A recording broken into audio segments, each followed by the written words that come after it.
Hi, this is Ben from Data Remixed. I want to walk you through how to make a control chart using Tableau Public in this video. And this is basically going to show you how to create a dashboard somewhat like this, which is Tom Brady's career statistics game by game. And it'll allow you to change what it is that you chart in your dashboard. And it shows signals, it shows the statistic itself, as well as the absolute value of the difference between sequential statistics. So from one game to the next, how much did it change? That's down here in what we call the moving range chart. All right, so the data looks something like this. It has all of his games from 1 all the way to 167. And he's got all of his statistics across the different columns. Okay, so that's what your data should look like. You can download this Excel spreadsheet right there from the blog post as well. All right, so let's open up a new book in Tableau Public, and we're going to connect to a data source, which is an Excel spreadsheet, and we're going to connect to Tom Brady Career Games.xls. We're going to open it up, and the first thing we're going to want to do is create a parameter. So the parameter is what's going to allow the user to select the different statistics in the dashboard. So let's create, just right-click anywhere in the left-hand side there, create parameter, and we're going to call it statistic, and it's a string with a list in it, and I'm just going to copy and paste it right out of here. These are the different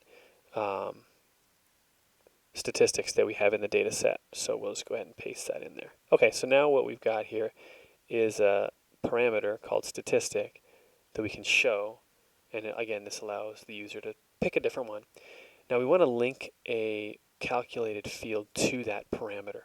So we're going to create a new calculated field, and it's basically just a series of if-then statements saying if the parameter statistic is a certain value, then connect it to that that field or that measure in Tableau. So we can do that, say OK, and let's call this chosen stat to indicate that this is what the user has chosen in the parameter control.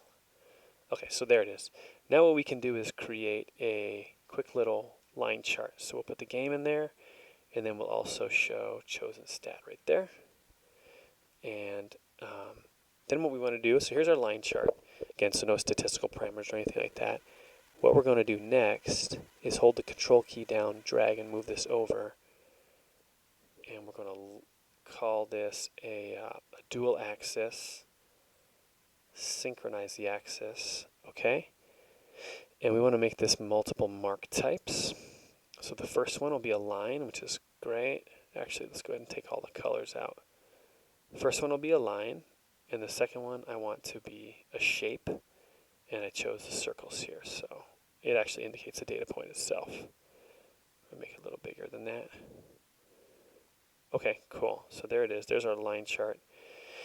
Now, what I want to do is create another one over here, hold down the control and drag and drop it across again. Now this one is going to be a table calc of the difference between each sequential row. So there it is, but I want to show the absolute value of the difference for the moving range chart. So I'll go back in here, edit the table calculation, and I'm going to add the absolute value to this table calc, just to modify it, and I'm going to call this moving range. Okay, so that just tells me how every data point changes from game to game. And I'll apply that. There it is, so they're all greater than 0. Perfect. And we'll do the same thing here with the moving range to make it actually show dual axis type. And we will synchronize the axes. And I'm going to go back to all, drag the colors out. There's my chosen stats, moving range. The second one I want to be same thing. I want it to be a shape, and we'll make them circles and make them a little smaller than that. Okay, cool. So now that's kind of the guts of it all, right? So the different elements of the control chart are you would add a reference line, and this would be the average. So we'll apply that, and you can format it to look like what you want later, but for now we'll just put it in there. So we'll add both average lines. Good, got it. Now what we want to show is the different control limits. So that's where we're going to have to create some more calculated fields. So the first thing I'll do is I'll go ahead and create a calculated field. let's call this MR, moving range, upper control limit. Okay, so what this is this tells us if the difference from one game to the next is significantly different or significantly more than normal. So here it is, it's the moving range formula, and I'll refer you back to that Understanding Variation book by Wheeler if you want some rationale behind this formula. But for now, just in the sake of time, we'll cut and paste it right into here, and all these formulas are in the blog post as well. Okay, so now what you need to do is drag that new calculated field, moving range upper control limit, into the level of detail. And I'll show you what we're going to do with that one in a minute. But before we put these lines in the chart, let's create the other ones too. So we got a couple more calculated fields. Let's call this one's for the upper chart. We're going to call this the upper control limit. Again, just for the individuals, or some call it the X portion of the XMR chart. And here's this control limit. It's basically the average plus 3 times the average of the moving range divided by a correction factor 1.128. Let's cut and paste that right in there. So now we should have UCL, good. And then we'll also create the lower control limit. Call it LCL. All right, we'll come back over here. And it's the same thing as the upper control limit, just instead of a plus, there's a minus. Copy and paste that also right into this formula field. Paste it, okay.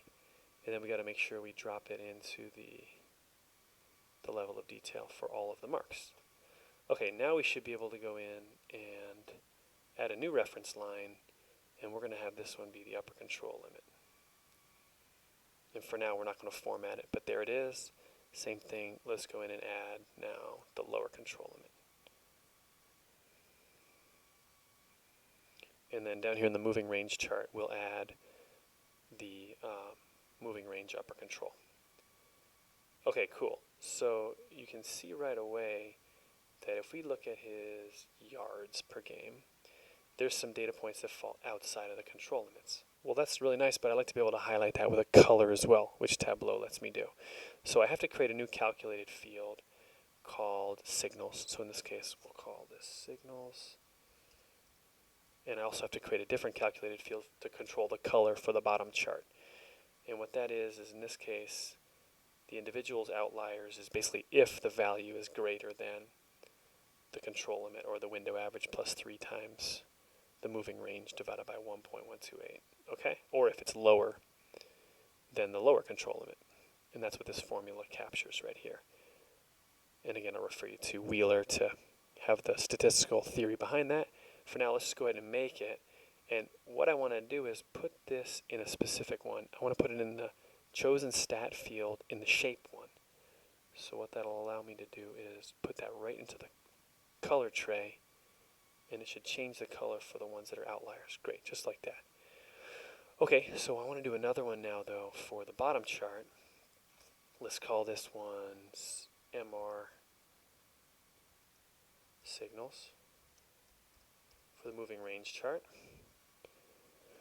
And this is basically just saying if the value is greater than the calculation for the upper control limit of the moving range chart. Let's put that in there. Calculation is valid, okay. And then this would now become the color for this moving range. And it should be pretty much the same thing. And you can go in later and format it, change all the colors, make the lines look how you want them to look, and then create a dashboard for it. But it'll end up looking just like that. Okay, great. So I hope that was helpful, and look forward for more of these how-to guides as I continue to learn more and more about Tableau. And thanks for all of you out there who are helping teach me by the different things you're putting out there. All right, everyone, take care. Talk to you soon.